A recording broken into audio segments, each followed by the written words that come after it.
11 of the Caution Free podcast. And we have PPMS Operations Manager Announcer Tyler Harris. Uh, Thanks, Tyler, for coming on. And sorry about bugging you so much on social media, trying to get you on. Not too bad, but a little bit. But just to start out, how did you get into racing? It kind of came at birth. I didn't really have much of a choice. My dad and my uncle used to share a race car back in the late 70s, early 80s. They ran stock class and then they switched to semi lights there right at the end. But they always had the Golden Goblet number 33. They raced around Western PA, Marion Center, Motordrome, Lernerville, a couple of the racetracks too. But my grandmother was actually Ruth Harris, and she was very involved with the Pittsburgh Circle Track Club back when it was still around. And unfortunately, she had passed away there in the mid 80s. So I've kind of grown up in racing all my life. I was going to the racetracks when I was in the womb with my mom, and being a fan for umpteen years at that point. And finally in 2020, I just decided that it was time to get involved because our sport isn't getting any younger, unfortunately. And actually, as I say that, Pittsburgh's very blessed and honored to have a lot of youth around it right now, which is great. But nonetheless, the sport as a whole is kind of trending into the older generation. So I wanted to be more involved. And so I reached out to Don Gamble, host of Rapping on Racing podcast and radio show, and he got me started, got me in the door at Pittsburgh, and it all kind of took off from there. Um, so what kind of goes into what you do at PPMS? Like, what does being the operations manager, what does that all involve with what you like your day to day with the track and stuff? So my role has changed a lot since starting with the racetrack. Initially, I was a scoreboard operator back in 2020. Did some victory lane interviews as well, and 2021 did some more victory lane interviews and actually kind of filled in as an announcer on a couple of occasions. Filled in for a few races here and there from Jim Zufall, the former announcer at the Speedway. And in 2022, that changed to the full-time announcer's role and got a little bit more involved with social media on that end too. Dip my toes into the marketing side of things as well, trying to get marketing partners on board. And then in 2023, unfortunately, when we lost Matt Miley, he was the one really in control of all of the social media and all of the marketing. So Ben Miley and the Miley family as a whole graciously allowed me to kind of fill that void a little bit. And so in 2023, I really went to full-time announcer slash social media manager slash marketing manager. So the role really amplified there. And then at the end of the season in 2024 or 2023 season rather, after the racetrack had sold to Blair Crash Jr., yeah, he asked me to come on board full time for him. Allows me to kind of bounce back and forth between both positions. So I work as his operations manager for the landscaping side of things, and I also serve as the operations manager at the Speedway. So what goes into it? It literally it it's unbelievable. One day you can be talking about a rules package for the young guns, and then the very next day you turn around and you're trying to sell a sponsorship to a large corporation. Then the following day you're talking to people trying to figure out what your social media strategy should be for 2024. So throughout every day, it's just something different and a huge mess of things in between. Yeah, I really like what you guys have been doing on the social media side. I've like for Western PA tracks, I feel like you guys are like one of the top tracks when it comes to the social media presence and like always having posts. And the countdown for the Pot of Gold 75. I really like that. Kind of hope other tracks kind of implement that type of thing, and it's nice to have like a countdown and keep the fans interacting with what's going to be going on in 2024. Yeah, the social media side has been a lot of fun growing that in 2023, like the year as a whole. I want to say we gained over 2,000 followers on Facebook. Twitter hasn't been our strong suit, and that's just all on me, to be completely honest with you. But and I say Twitter, it's X now, but Instagram, we've really tried to grow that. We just recently made a TikTok, and I wish there was more hours and time in the day. It's just there's just so much going on. So we're bringing people on board to kind of help out with all of that in 2024, and I think we're going to position ourselves very strong moving forward with that. So you mentioned a little bit about the ownership being changed, but how has that switch been so far for you guys? Arguably it's the best thing to ever happen to Pittsburgh since it opened and since for a long time. And I say that with the utmost respect to the Miley family. They had their way of running the racetrack. It was very conservative, but I see why they ran the shows and the program and everything the way that they did. Moving forward, though, that's not it's going to be the same initiative. The plan, plain and simple, is growth. We're going to stick within the communities, and we're going to stick with, and there's so many homes nearby the Speedway it's a shame not to just utilize those within a close 5 to 10 mile radius of our Speedway. So so many young families as well, which is really what the sport needs. And we don't, as much as we love the diehard race fans, we love that they're there and we hope that they come every week. That's phenomenal. But it's the families that come around maybe once or twice a year that we can really utilize and get them to come out once or twice a year. And if we get a bunch of them, then we position ourselves pretty well. So we have a pretty good plan moving forward. The new owner, Blair Crest Jr., like I mentioned, just very young, motivated, a hardworking guy. I mean, we're out there in February running the track and trying to get it ready here for March. So he's just got no quit in him. A lot of upgrades over the off season have been going on as well. So we're excited that once we finally swing the gates open for 2024, people are going to kind of see a lot of change moving forward and see that he's motivated to push this track forward and to keep it as not only a stable in Western Pennsylvania, but hopefully even grow it into its national recognition that it deserves to be. Awesome. Yeah, with I've noticed with the pot of gold 75, there's seems to be a lot of extra stuff other than the racing, which can, like you said, I think will help draw in that family that's only going to go like once or twice a year, help them come. And I, if I remember correctly, I think there was like an Easter egg hunt maybe sometime this year, and I think that's really a good idea to get like the young kids get interested in racing. And I grew up going to Tri-City and stuff, and the different things they did like bike races. I remember doing that when I was a kid and stuff, and that stuff really helps get young kids interested in racing when uh the actual racing they might not be interested in as much when they're like 5 years old, but the other stuff may keep them coming, and as they grow older, help fill the roles of the older generation that to keep the racing going on and keep it young. Yeah, yeah, absolutely. It's the trunk or treat that we had back in October was hugely successful, well above and beyond what we expected. We had so many kids turn out. I think over 350 turned out. We had over 1,200 people show up for the event, which is great. It was free to the public. They all showed up. We had the Race to Christmas tree lighting event there at the racetrack back in December. Pretty decent turnout as the company phone goes off. And but anyways, a pretty decent turnout, and especially with the weather, you just don't know what you're going to get. And it was a nice enough day where good quality of an event. The Easter egg hunt we're really excited for. We're anticipating a really big crowd for that, with everyone kind of getting out of their spring, trying to get that spring fever, getting that log cabin fever out of them, and moving forward into the year. So that'll be good. But it's also a matter of taking the racetrack to the people, which is still a possibility in huge part thanks to the drivers who want that to happen. So we're so gracious and so happy to have so many drivers at Pittsburgh who are willing to take their cars out either on race day or before or after race day to go to these different community events around the area that allow people to kind of see the race cars from a different perspective at a place that they wouldn't normally see them, and hopefully that draws them into. So we're very blessed and very happy to have so many drivers that are willing to do that. And again, that just kind of goes into that community involvement and trying to get them to see what we have to offer out there. So, I guess looking forward at your schedule, what are the events you're looking forward to the most this year? All of them. Okay. No, seriously, the pot of gold 75, we're very, very hopeful that that works out. It's no secret that, racing in March, what are you guys thinking?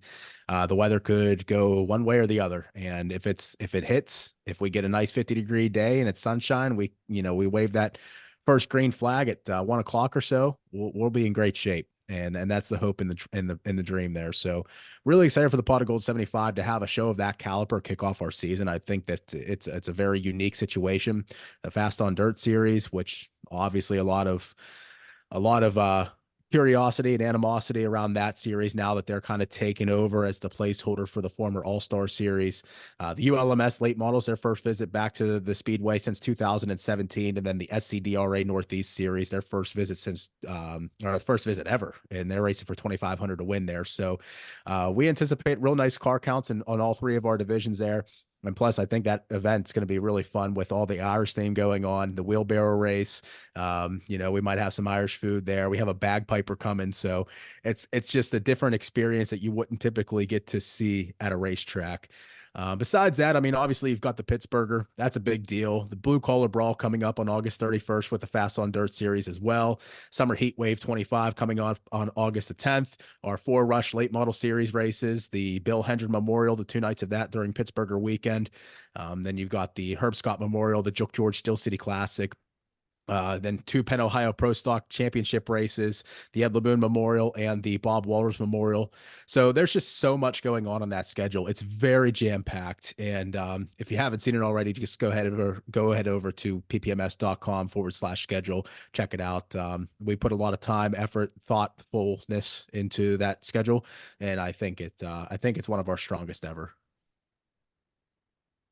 Yeah. As a sprint car, well, me and Tim both are sprint car fans, and so the past couple years, and including this year, when I've seen you guys had sprint cars, I've got excited. I've never been to PPMS, but hopefully March 16th I'll be able to make it down.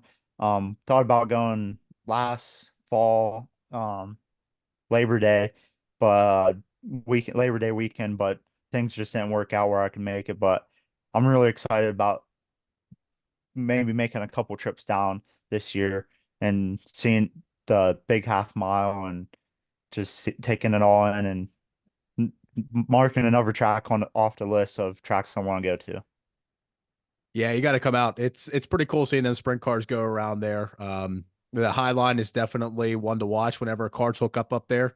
It's interesting. It's just it's amazing how fast they go, and just to see them squat into one for the first time, it really just kind of takes your breath away. And as the announcer too, you're up there talking about the races, and the entire time you're just kind of holding your breath, to be completely honest with you, because you just don't want anything to go wrong at those level of speeds. And fortunately, over time, historically, we've been okay. I mean, there's been a few scary accidents, but for the most part, everyone's walked away and everyone's in good condition, or, nothing too severe. So hopefully that never happens. Knock on wood now. I don't want to see anybody get hurt out there, but the speeds are definitely something, especially with those open wheel cars. The whole concept is just, it just really keeps you on your toes. Yeah. Um, Go you ahead, can go ahead. Colton. I No, think we're gonna. Well, I was gonna ask, what's your favorite class of car for you personally to watch out on a track? Yeah, I'm a sprint car guy myself too, so I fit in right with you guys. I love every time they do come to Pittsburgh, but I love being able to travel around and see them. I was just down in Florida at East Bay, so I got to see the High Limit Series, which was really cool. It's sad that track's going away because it's definitely racy. Corey Day definitely impressed a lot of people in that race, and I think that kid's got a really bright young future ahead of him. So, but yeah, I mean, when the High Limit Series comes to Lernerville, it's always that was a great show too last year. Sprint cars always do great there. Any chance I get to see the sprint cars, I'm usually going. But I mean, there's no sleeping on the Lucas boys either. Lucas Oil Late Model Dirt Series put on a great show every time they come to Pittsburgh, and any chance we get to see them elsewhere. so how do you feel about the I guess the car count for High Limit versus Outlaws this year? Uh, it's good to see that a lot of teams. What I love to see the most is, I think my curiosity going into this whole division split 2 national touring series was, there's only 13 full-time traveling teams. So how does this play out? And the beautiful thing of this whole thing is, now we've gone from 13 to what, 28, 29 traveling full-time series teams, Yeah. if they all stick it out. And I expect that there's going to be a few that drop out. Heck, we already saw Noah Gash drop out of the Outlaws tour. So I think that overall it's a beautiful thing. I want to see more growth, of course, but with growth, it definitely has to come with some sort of caution in a sense, because it's great that we have two tours really taking off and growing at a rapid rate. But from the economic standpoint for the speedways is where it starts to get a little bit weary and kind of concerning, because there are racetracks out there that can support shows of that magnitude, but there's a lot more out there who can't. So you kind of wonder where we're going to be at in about 5 to 10 years here, where racetracks kind of you might start to continue to see them taper off just because they can't afford these huge shows that these series are wanting to put on. So it's great for the drivers, great for the series, great for sponsors, but it'll be interesting to see how it all kind of shapes out over the next 5 year play period. Yeah, on a excuse me, on an economics point, uh, I listened to something where Devin Moran and Tyler Erb were talking about I believe it was with the owner of Ocala Speedway down in Florida. They were talking about how Golden Isles this coming weekend has Lucas Oil and high limit, and actually I think they have a 604 or 602 crates as well. And like just talking about how much the whole purse would cost and like how much they'd have to make over those 3 nights, and they were like that they were kind of dumbfounded on how Golden Isles was going to be able to pull something off like that. Yeah, and that all kind of stemmed from last year. Can't remember what racetrack in Ohio it was. I want to say it might have been Atomic who ran the night that the stars came out. It was the All Stars, it was Yeah. Lucas Oil, and they raced together. And that was one of the biggest, or if not the biggest ever viewed event in flow racing history. So that's actually kind of what stemmed the idea of the Pot of Gold 75, knowing that we had two pretty good and respectively dominant series here in Western Pennsylvania with the Fast Series and ULMS.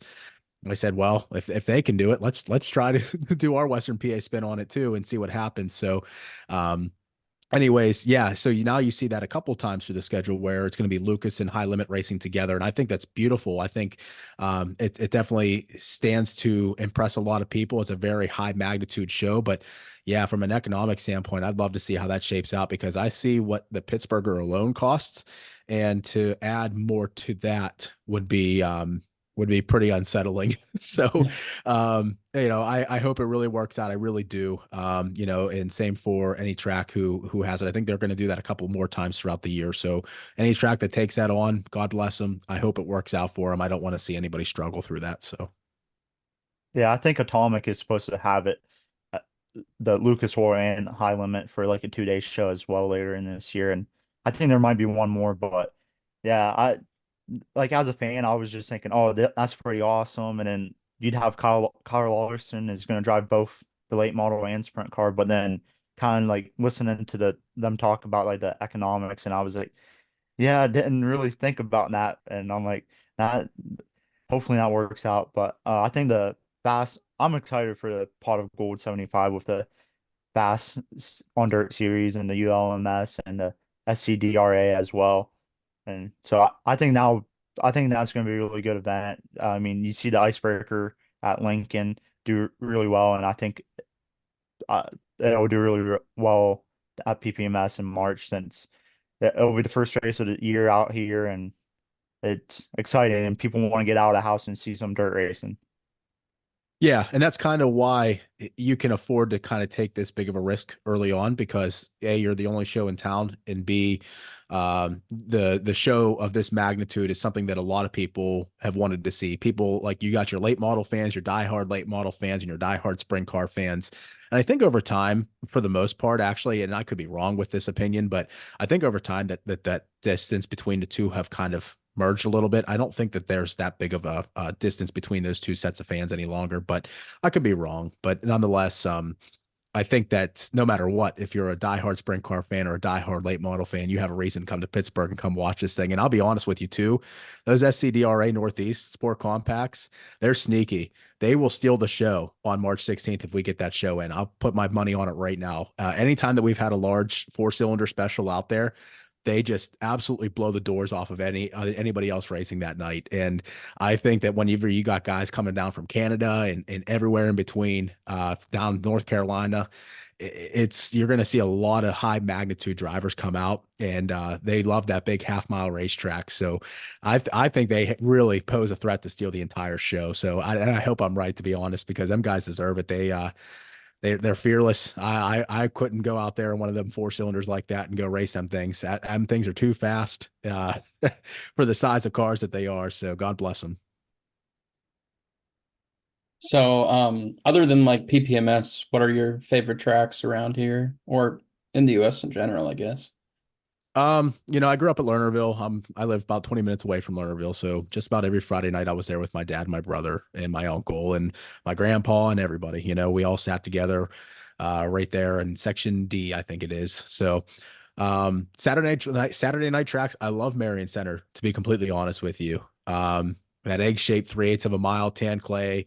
They never ran hot laps. They always just kicked it off with the heat race. And something about that track has always been like near and dear to me. And I'm a little sad that this year the World of Outlaws show up there is going to be on Saturday now, because it was on Friday last year, and that gave me a chance to get out there and go check out a race. So love Marion Center Speedway. Aaron Burkett out there, new ownership out there at Marion Center too. They're great people to work with. So that's actually part of the reason why we're able to run super late models on August 10th.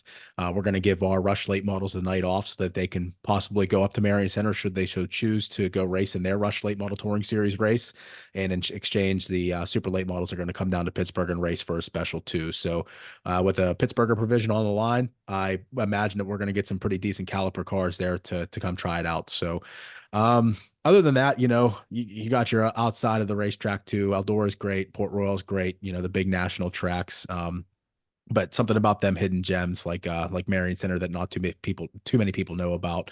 Tyler County, if you love getting covered in dirt, getting sprayed, that's a good one too. So I'm a fan of dirt racing. You'd be pretty hard pressed to sit there and have a gun to my head and force me to pick one and make me think that I'm suffering. Yeah, and there's a lot of good tracks like in Western PA, a lot of hidden gems, like you said. Like I went to Hummingbird for the first time last fall, and like it's literally like in the middle of nowhere, and it put on a pretty decent show with the ULMS was there, and so was the SCDRA, and it was cool to see. And uh, it's interesting how you said that you guys at Marion Center work together. I always wonder how often the local tracks are able to work together and on their schedules and make things work out to the best for as many tracks as possible. Is that difficult, or is it a little easier than one may think? It's difficult just because I mean, like you said, we're so lucky here in Western PA to have so many racetracks because there's states out in the Midwest that have to drive, or people who live in the Midwest rather, that have to drive states or hours to go get to their local racetrack. And how many do we have to choose from here within a 80-mile radius? So very fortunate here in Western PA. But whenever you have tracks like Sharon, Latrobe, Marion Center, Hummingbird, us, Tyler County, you really have to start watching. And with us in Pittsburgh, it's not only the racetracks that we have to look after, but it's also what else is going on in Pittsburgh in terms of entertainment for that weekend as well. So, like June 1st, for example, Kenny Chesney's going to sell out Acrisure Stadium. We have a race that night. So, we have to take into consideration what Kenny Chesney's going to be doing. Last year, late in August, we had our Hindsight Hustle, the first annual event presented by 2020 Landscaping and Tree Service, twin 20 lap features for the Rush late models. Had a good car count. We had 24 cars, but at the same time, right down the road, Jason Aldean sold out the Star Lake Amphitheater. So entertainment dollars were stretched thin, and everyone's going back to school. So there's a lot to take into consideration when you're planning a schedule, and then also trying to work around other racetracks as well, so you're not stepping on each other's toes. So like for the sprint cars, you've got Sharon. You got to watch what they're doing because they run them about 8 to 10 times throughout the year. And then you've got Mercer, who also wants to run sprint cars as much as they possibly can. So now you've got three tracks who want to run sprint cars. And then if Latrobe wants to race one, now you got to think about them as well. So you try to do the best that you can in all aspects with every promoter and try to figure out what is going to work. And sometimes it just doesn't. Sometimes you have to run against each other, and sometimes it's specials against specials of the same division. And it just is what it is. There's no hard feelings about it. It's at the end of the day, you tried your best to make it work for everybody, but it just can't always happen in business. So overall, though, it's not so bad. It's stressful in November and December when you're really trying to get your schedule out. But overall, it's not the end of the world. I think for the most part, we all do our part to make sure that we try to do the best thing moving forward. And I didn't even mention Lernerville when they switched to Saturdays. That throws a wrench into everything. So there's just a lot to take into consideration when you're planning out a schedule.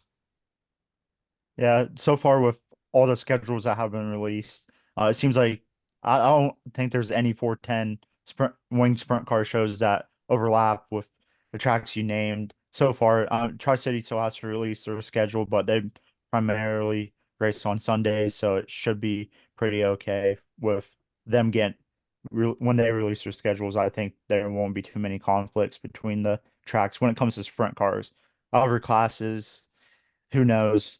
But so far, it seems like a lot of the other classes there seems to be enough drivers to go around to for each track to get a good field of cars. Yeah, yeah, for the most part, it works out pretty well. And kind of going back to the economics of things and why it's so important now in 2024 than ever before is if you're splitting sprint car fields, I mean, here in Western PA, I think we have between like 20 and 30 on average that stick around this area.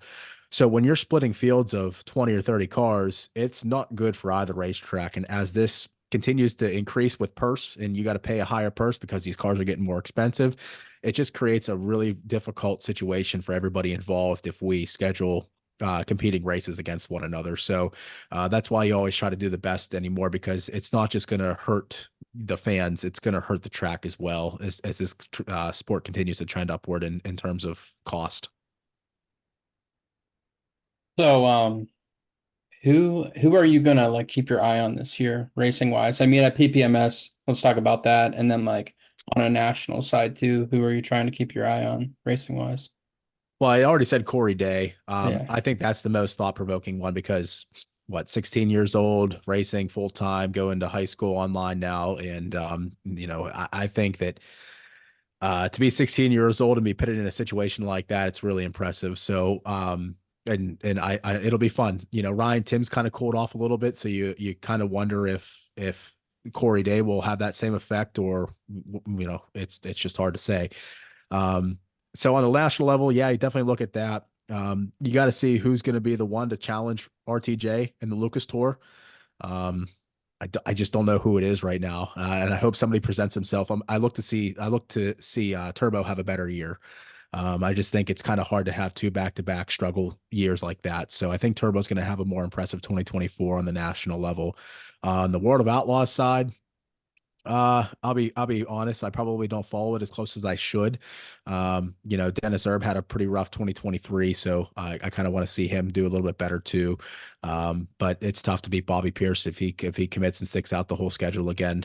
It's going to be tough to see anybody compete with that. So on the Outlaw side, I mean, uh, I mean David Gravel probably. It's going to be a pretty close battle between himself and the other one that's also in there, David Gravel and Carson Macedo. Parson Macedo. Thank you. See, look at that.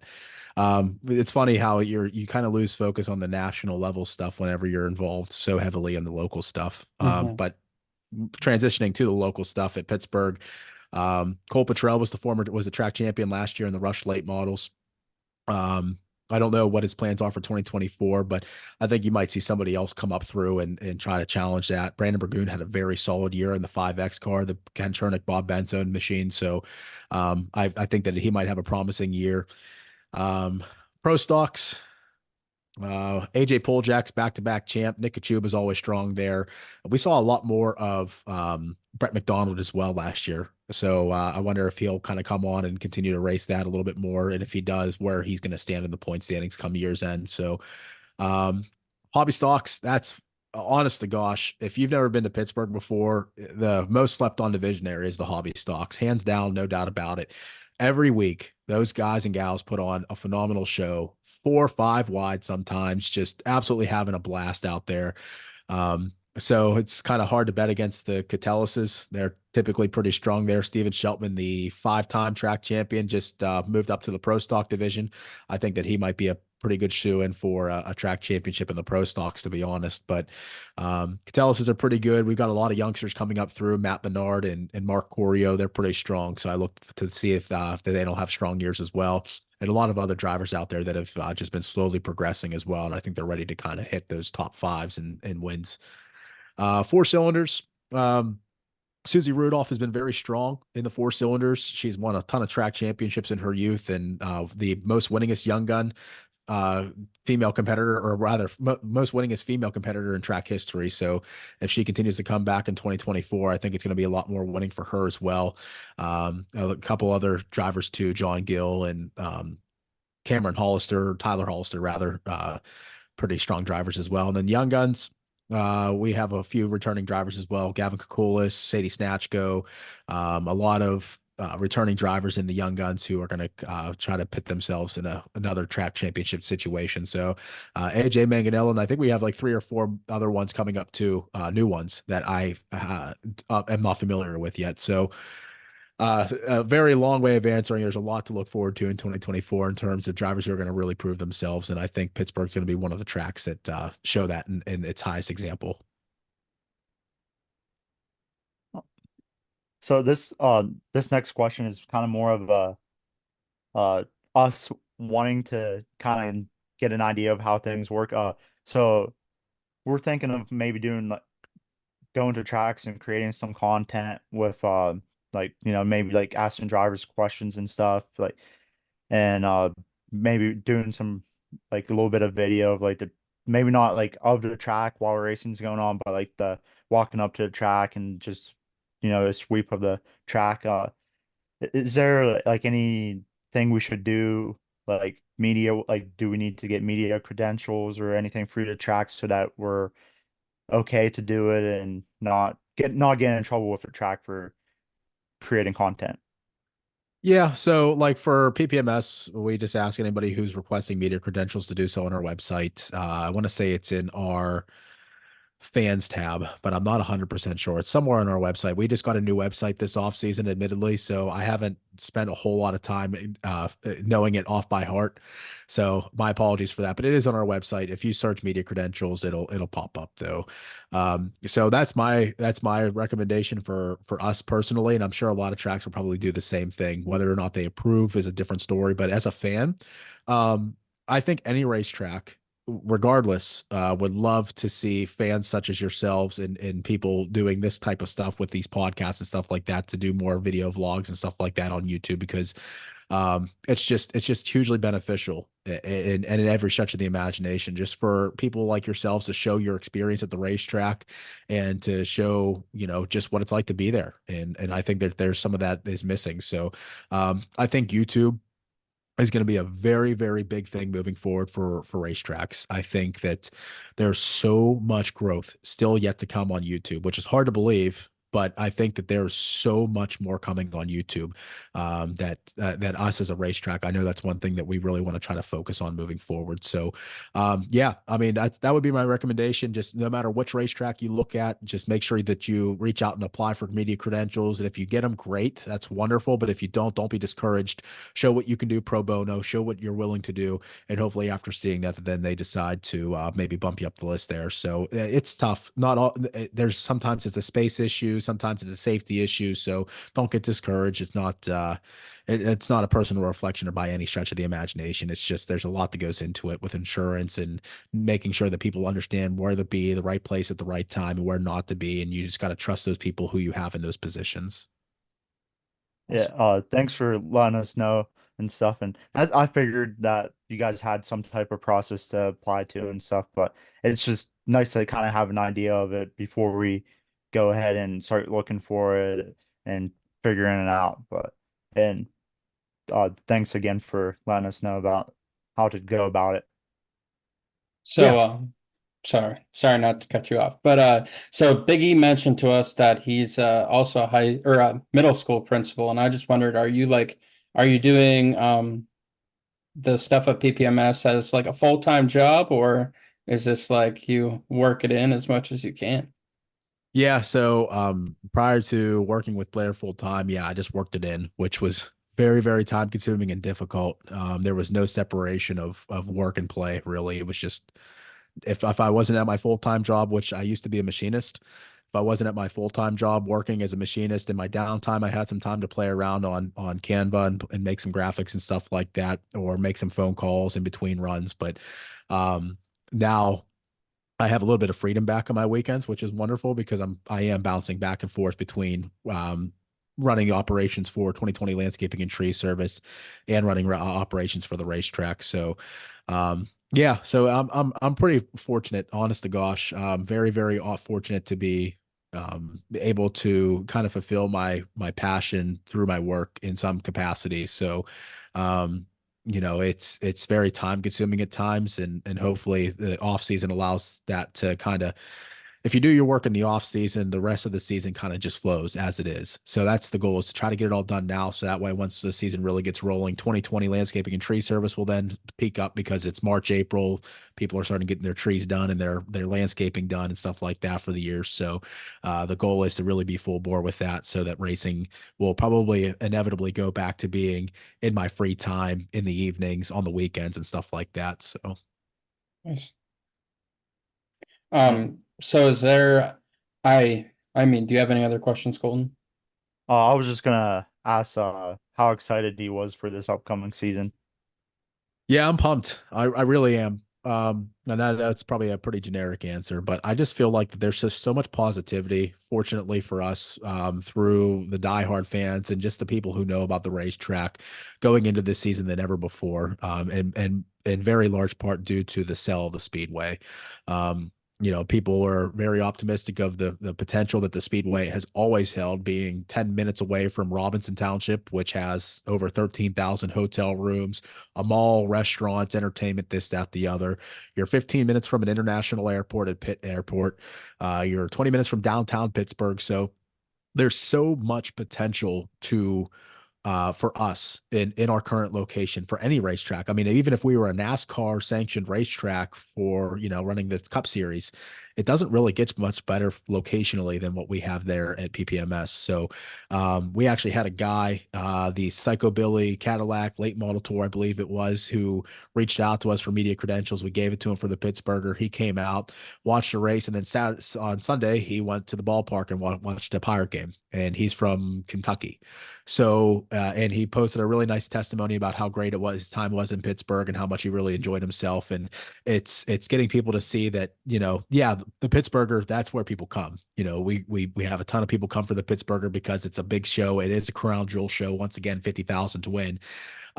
So we hope that more people kind of see that and take that initiative of, okay, it's a 5-6 hour drive. Let's do it. The weather looks great. Let's go for it. Let's go check out Pittsburgh while we're there too. So, we're very fortunate. So I think that, with the momentum that we have going into 2024, it's going to set us up very well for the future. And hopefully we can continue our track improvements. We want to get the outside wall done. We'd love to get a new scoreboard, but unfortunately the matter is it takes money. So the more support we receive, the more we'll give back to the drivers, the more we'll give back to the fans, and we'll continue to grow it. So the plan is to nonstop grow. We've got a solid plan in place, and I think all we have to do now is just execute. And I think we're doing a great job so far. Awesome. Is there any like sponsors you want to thank for the track on here? Yeah, I mean, we got a bunch. Our division sponsors coming back on board this year. Rourke Automotive Chevrolet Performance, the sponsor of the Rush Late Model division there at the Speedway. New sponsor, Fuel Required, come on board to sponsor our hobby stock division. They're located down in McDonald. They do classic cars, sales, consignment, and repairs. Always Safe Flagging and Traffic Control, sister company of Fuel Required. They keep the crews safe, they keep the roads safe. They are all throughout Western Pennsylvania and beyond. Good flagging service there. Crawford Auto Repair, located in Swickley. They do a bunch of auto repair stuff, a lot of stuff for commercial fleet vehicles, but nonetheless, they still fit in some of the local stuff as well. So all of our sponsors are able to be viewed at ppms.com. We have a sponsors tab dedicated to it, and then we also have a scrolling sponsors thing along the bottom of the website as well. So we got a bunch of new ones coming on board this year, ready to go. Restrooms, the Auto House, Pittsburgh Brewing Company, trying to think what other ones to be on it. Falcone's Moon Township Automotive, they're a sponsor of our sprint car shows out there. Alan Bross out there at Falcone's is tremendous. So we're always looking for more smart marketing partners. The big thing with us is we want to make sure that we fulfill our end of the deal, one, and then two, make sure that get what you just want to get out of a sponsorship with us. So it's a big deal for us to fulfill our end of the deal and to also make sure that you kind of got your investment back, whether it's return on investment or return on interest, on anything. So, bunch of marketing partners though. There's so many to thank out there. Hoosier, Basil Race Fuels, just a bunch of them. So ppms.com/sponsors is a whole rundown. And we asked that if you're listening to this to give those sponsors a chance and to, if that applies to you, to try them out and see if you don't like them for yourselves. So they support us. And we always ask that people who support racing, that we try to support them back as well. Awesome. Colton? I think that's about it. Um, well, I guess, do you want to plug the PPMS, the socials at Sure. all? Yeah, absolutely. Facebook, Twitter, X, Instagram, YouTube, Threads. It's all at PA Motor Speedway pretty much, or just search PA Motor Speedway. It'll pop right up. So, yeah, we're always staying busy on that stuff. PPMS.com. I mentioned it before. We always have stuff going on there, all the news articles and stuff like that. That's where you'll be able to keep up to date with the point standings and results and everything like that. And then we've just signed on board again with the Cushion.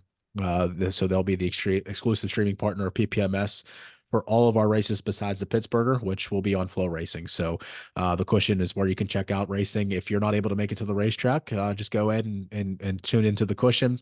We have annual subscriptions available for, I believe, $269.99, but then also pay-per-view options and monthly options as well. So plenty of ways to watch Pittsburgh if you're not able to be there for yourselves. Awesome. Well, thank you for coming on. Yeah, thanks. No, thank you guys. I appreciate it. Hope to see you at the racetrack. Make sure you get your media credentials in, and looking forward to 2024. Thanks for having us on. Thank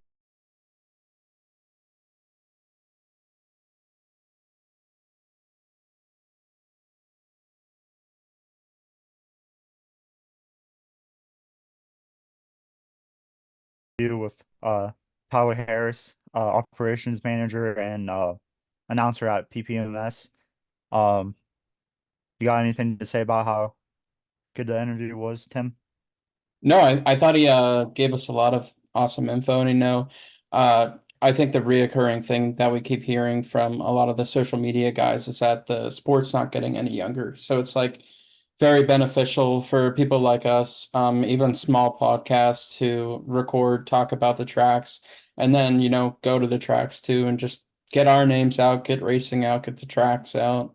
Um, yeah, I thought it was really good. Yeah, It's awesome that we'll hopefully be able to get media passes and maybe get trackside for a few races at PPMS this year.